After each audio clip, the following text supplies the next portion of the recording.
Every spring I can't resist cutting a few limbs off my flowering crab apples. It's one of the advantages of having such a beautiful ornamental tree in my garden. But if you're like me, space is a premium. I couldn't have a tree in this garden that exceeded 20 to 30 feet, and that's what makes this crab apple, a variety called Narragansett, ideal. You know, the fall is a good time to plant most ornamental trees, but the best selection I've found is at the nurseries during the spring. Let's take a look at some other varieties of ornamental trees you might consider for your garden. The flowering cherry, such as this variety called Kwanzan, is very popular because of its pale pink blooms that look like carnations. Or, if you're into red leaves, you might try a purple leaf plum. So, the thing to know is that virtually all ornamental fruit trees are small, so they're ideally suited for small spaces. Now, don't get me wrong, large trees certainly have their place, but sometimes their scale can be a little overwhelming. And that's what's nice about something like the Native American dogwood. It's a nice transition from the lofty canopies of large trees down here to ground level. If you can't grow this, you might try growing the Chinese variety. It's tougher. It blooms later, and the petals on the flower are actually pointed. Another hardy ornamental is the redbud, well known for its beautiful spring blooms. But what about this variety that has red leaves, called forest pansy? If you'd like a list of these and other small ornamental trees, just write me here at the station. From the garden, I'm Alan Smith. Visiting a nursery or garden center this time of year can be a staggering experience because there's so many different types of plants to choose from. And when you pick one out and take it home, you have to wonder, what am I going to feed it? Well, luckily, most plants feed on basically the same things. Now, I don't want to oversimplify this. The amount of food you give a plant depends on its age and the type of soil you have and other things.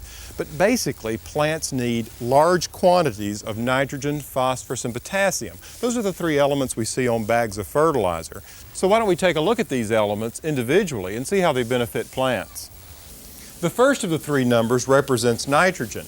Now, this element is important because it helps with vigorous growth and produces lots of leafy foliage.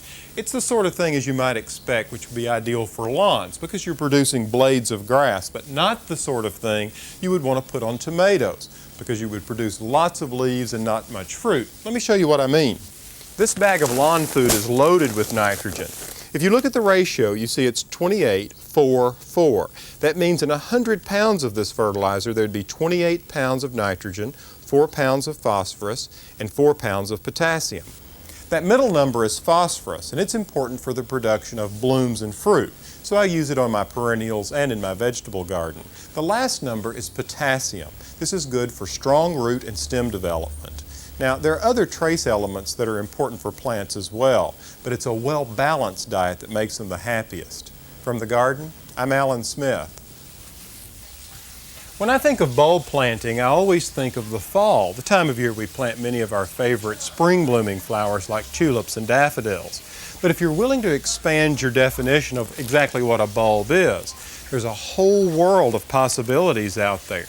By planting many of these in the spring, you can enjoy blooms and interesting foliage all summer long. Like the gladiolus, these are a snap to grow.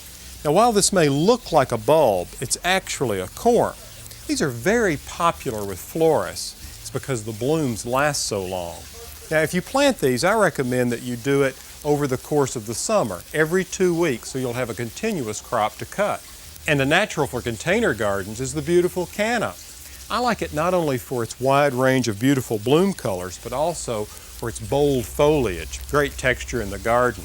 When you select the rhizome, you see it grows from a structure like this instead of a bulb. You want to select rhizomes that are crisp and firm and have a prominent bright eye like this. For lots of showy blooms throughout the summer and right up until cold weather, you might give dahlias a try. They come in a wide range of colors and flower shapes. And as you might have guessed, they don't grow from a bulb either. They come from a funny looking structure like this called a tuber. Now, next time we'll take a look at a true bulb, one of my favorites, the lily. From the garden, I'm Alan Smith.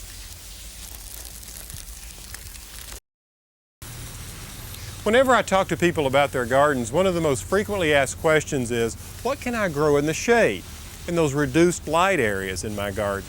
Well, there are a lot of things that will grow and flourish in the full sun, but there are also more shade-loving plants than you might suspect. Let's take a look at some of the possibilities. If you're willing to get past the idea that everything in your garden has to bloom, there's a whole world of beauty and foliage. Like with hosta. This blue-gray variety is called Crassa Regal. It's one of my favorites. I grow it principally for these showy leaves, even though eventually it will bloom.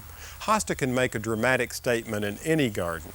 This is especially true when you contrast it with fine foliage plants, like ferns. This beautiful variety is called Japanese painted fern, and look how nice it looks contrasted to the hosta leaf. For shady areas, it's always made sense to me to use plants with light foliage or variegation, like this variegated bishop's weed. It can be a vigorous ground cover. You can get a similar effect with this variegated ajuga, with the added benefit of a blue flower. And speaking of flowers, if you just can't live without blooms in your shade garden, you might try this interesting plant, the bleeding heart. In just a few years, these young plants will be spectacular. And for blooms throughout the season, I can't imagine my garden without columbine, the beautiful foxglove, and the graceful Japanese anemone. The great thing about all of these plants is that they're perennials. They'll come back in the garden year after year. But for them to flourish in shade, you need to make sure that they stay consistently moist. From the garden, I'm Alan Smith.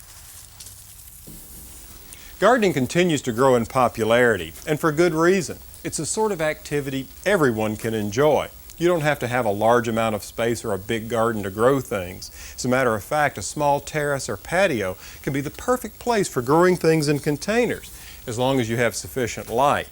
If you've been to a garden center or nursery lately, you know that there's a wide array of containers to choose from.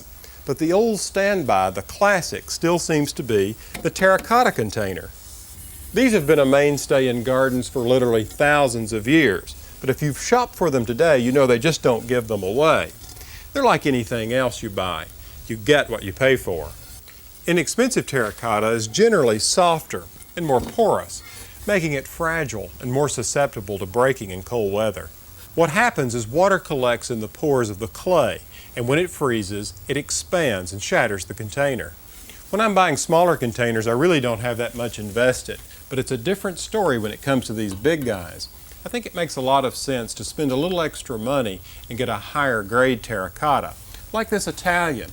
It's denser and less vulnerable to damage. Whatever grade of terracotta you purchase, you can help protect it by applying a water sealer on the inside of the container and on the outer edge of the rim. To protect your investment from aggressive roots, use a standard plastic nursery container as a liner like this. Then the clay just serves as decoration. From the garden, I'm Alan Smith. You don't have to have a lot of space to enjoy gardening. In fact, some of the best gardens I've seen have been in one container. You can do some of your most creative work in a single pot. And a classic plant for this, to get you started, is the geranium. And there are hundreds of varieties to choose from these days. In putting together a container arrangement, I want it to look full and mature from the beginning. So I choose larger, more robust geraniums because they'll be the focal point. Then I select smaller plants of complementary colors, like Dusty Miller and this variegated Plectranthus. In order to keep them blooming all summer long, there are a few things you'll want to do. First, always keep any dead or spent blossoms removed from the plant and make sure they're well fed. I like to feed mine with an all-purpose liquid fertilizer, one that's high in phosphorus, that's the middle number, and I feed mine about every 2 weeks. Having these plants in a container allows me greater control over how much light they receive. But all of these plants enjoy similar conditions and should flourish with plenty of filtered light and protection from hot afternoon sun. You shouldn't limit geraniums just to growing in containers. They can make a very fine bedding plant. And here's an example of several colors working well together. From the garden, I'm Alan Smith. This is one of the most popular and beautiful trees in the country. It's the dogwood, and even though it doesn't grow in every part of the country, it's still one of the most recognizable native trees. The only problem with it is that thousands of these trees are killed every year because they're not planted properly. One of the best ways to know how to plant a dogwood and get it to survive is to look at how it grows naturally. The flowering dogwood is indigenous to woodlands, so it likes a little shade. And it also prefers acidic and well-drained soils. Dogwoods are also very shallow-rooted, so when planting them, you should make sure you don't plant them too deep.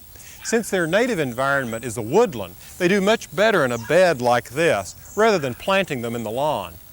If you've had difficulty growing the Native American dogwood, you might try growing its tougher cousin, the Chinese dogwood. The flowers bloom later, after the tree's already leafed out, and the petals on the blooms are pointed, and it has an interesting fruit. It looks like a raspberry. In addition to white, the Native American dogwood also comes in various shades of pink, ranging from the palest pink to red. And for those who can't decide between pink or white, there are trees that are grafted with both colors. If you're interested in buying a dogwood like this, you need to know they don't occur naturally. They're grafted, and you should look for the graft scar at the base of the tree. Now, no matter what kind of tree you grow in your garden, if you know where it comes from and how it grows naturally, it stands the best chance of finding a happy home in your garden. From the garden, I'm Alan Smith. Back before they came up with all of these fancy blends of inorganic fertilizers, you know, water-soluble, slow-release, and so on, everyone used animal manures to fertilize their plants. Now that's nothing to snub your nose at, because this stuff is amazing in terms of what it'll do for your garden. I like to use it because if it's well rotted, I won't burn any of my plants, and it also improves the texture of my soil. Now, many of us don't live on farms anymore, but it's still available. Just take your pick. Cow, horse, chicken, or sheep. Just like inorganic fertilizers, manures have your basic 3 elements in them and a lot more. But depending on the type you choose, the percentages of these elements can vary. For instance, let's take nitrogen.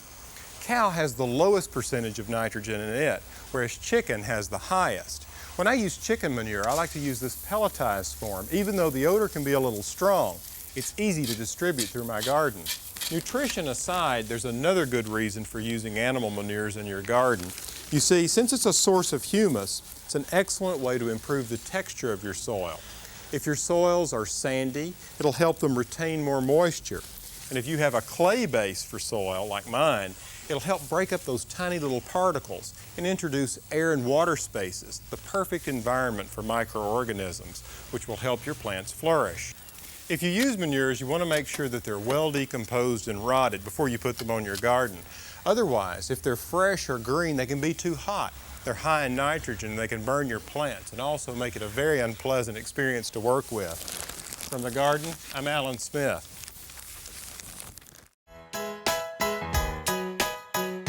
Hey, if you like this video, comment below and subscribe to my channel.